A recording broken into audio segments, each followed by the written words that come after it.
Sa dapit hapon ng buhay ng 72 anyos na si Lola Violeta, meron siyang isang natatanging hiling, ang makitang muli ang kanyang unika iha na si Arlene.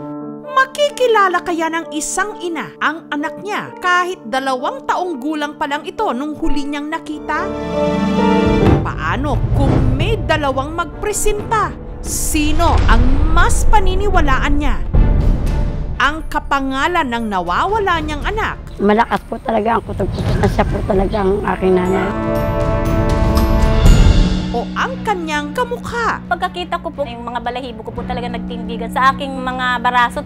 Parehas po ng ilong, tapos yung nanay po may nunal din sa may gilid. Isa nga ba sa 2 ang nawawalang anak ni Nanay Violeta?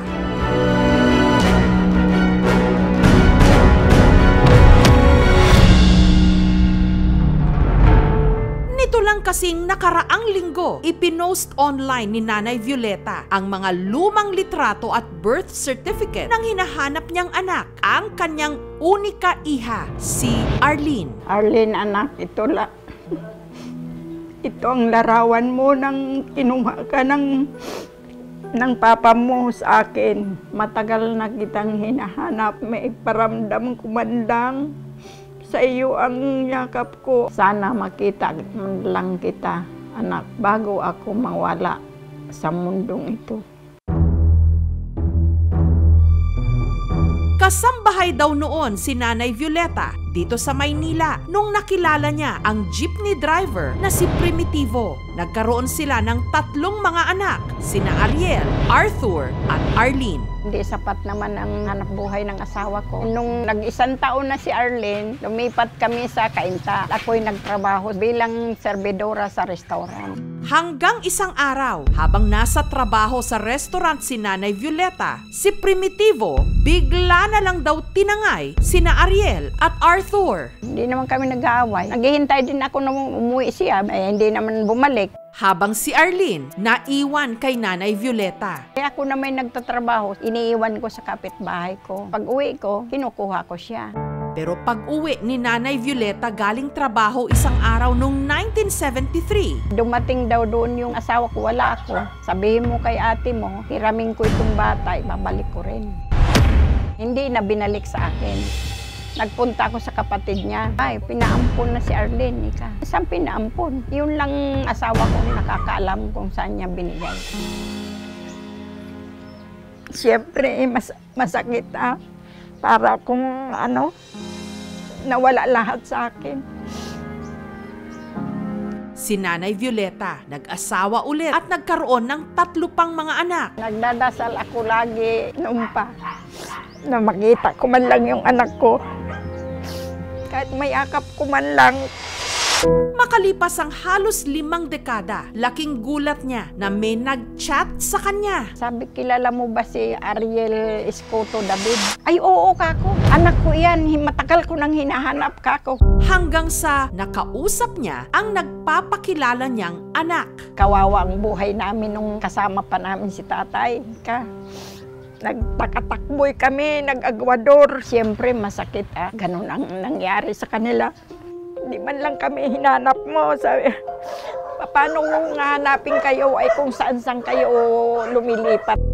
Ang kanyang mga anak na lalaki, masama ang loob sa kanya. Magtika ko sa nanay ko. Lalo na nung malaman ko nagkaanak siyang 3 lalaki, puro nakatapos. Kaming tunay na anak na legal, kami yung napabayaan. Bakit ngayon pa? Pamilyado na ako. Ibinuhos ko na sa pamilya ko yung Sorry Ngunit natutunan din daw nilang patawarin ang ina. Dumating siya nung araw na yun.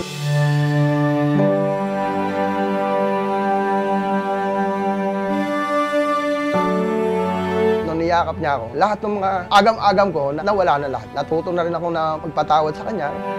Nung magkakita kami ng nanay ko, sabi ko sa isip ko, paano ba magkaroon ng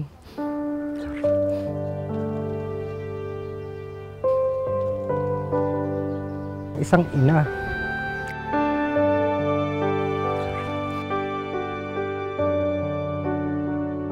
Nagsisisi ako noon kasi hindi ko na-focus sa kanila yung attention ko na maghanap sa kanila. Pero ang kapatid nilang si Arlene, hindi nila alam kung saan hahanapin. Gawin sa kamalayan ko, nagkasakit po yung kapatid kong babae. Hindi kaya ng tatay ko na ipagamot. Tinutulungan kami ng kapitbahay namin na medyo may kaya. Naisipan ng tatay, wala namang mga anak yun. Parang babae, mag-asawa, inampun na lang.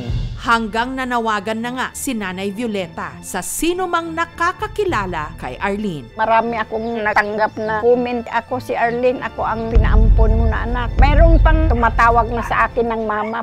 Pero sa lahat ng ito, may dalawang nakaramdam siya ng lukso ng dugo. Ang isa, saktong kapangalan ng nawawala niyang anak, si Arlene. Nung nakita ko po yung post sa Facebook, may iba po pakiramdam ang pagkakabog ng dugo. Malakas po talaga ang kutob ko po na siya po talaga ang aking nanay. Pero ang isa, hindi man Arlene ang pangalan, malaki naman daw ang pagkakahawig kay Nanay Violeta. Ito si Luisa. Pagkakita ko po, yung mga balahibo ko po talaga nagtindigan sa aking mga baraso. Parehas po ng ilong. Tapos yung nanay po may nunal din sa may gilid. Isa nga kaya sa kanila ang unika iha ni Nanay Violeta? Hayaan nating DNA test ang humusga. Sino nga ba sa dalawa ang nawawalang unika iha? Ang kapangalan ng nawawalang anak ni Nanay Violeta? Arlene ang pangalan ko po talaga. O ang kamukha niya? Yung mga balahibo ko po talaga nagtindigan. Ang resulta ng DNA test ay Susunod na! Sa panawagan ni Nanay Violeta na mahanap ang kanyang unika iha, may dalawang tumalima. Ang isa, kapangalan din ng nawawala niyang anak, si Arlene. Nung nakita ko po yung post sa Facebook, may iba po pakiramdam ang pagkakabog ng dugo. At isang babae na tila pinagbiyak niyang bunga. Parehas po ng ilong. Tapos yung nanay po may nunal din sa may gilid. Isa nga ba sa dalawa ang nawawalang anak ni Nanay Violeta?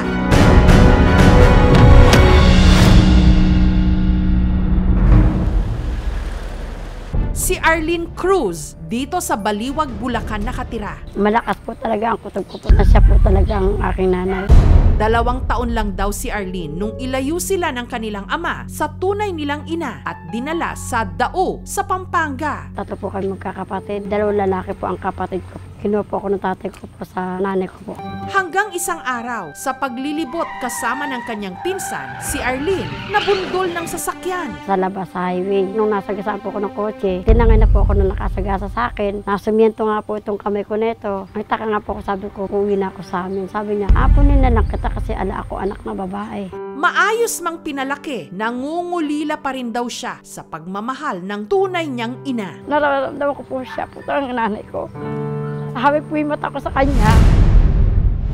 Pero ang pangalawang nagpapakilalang posibleng anak ni Nanay Violeta na tiga Pinamalayan, Oriental, Mindoro, hindi lang daw mata ang hawig sa kanya. Ang aking asawa nagpe-Facebook, bakit parang kamukha mo yung bata tsaka yung nanay? Pagkakita ko po, kinabahan po ako. Yung mga balahibo ko po talaga nagtindigan sa aking mga baraso.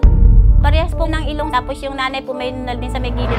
Gaya ng hinahanap na anak ni Nanay Violeta, 1971 din daw ipinanganak si Luisa.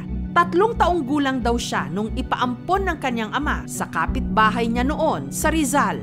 Lugar kung saan din pansamantalang tumira noon sina Arthur at Ariel bago sila napadpad ng Bulacan. May naaalala rin daw siyang kapatid niyang lalaki. Kinuha po kami ng kapitbahay namin. Dinala po ako sa bahay nila. Mga ilang araw po, nawala na po yung kapatid ko. Nahanapan po nila ako ng mag-aampon sa akin. Dinala po ako dito sa Mindoro. Binigay po ako sa kanyang kapatid. Bilang isang anak, gusto ko rin po makilala ang aking tunay na magulang kung saan po ako nagmula.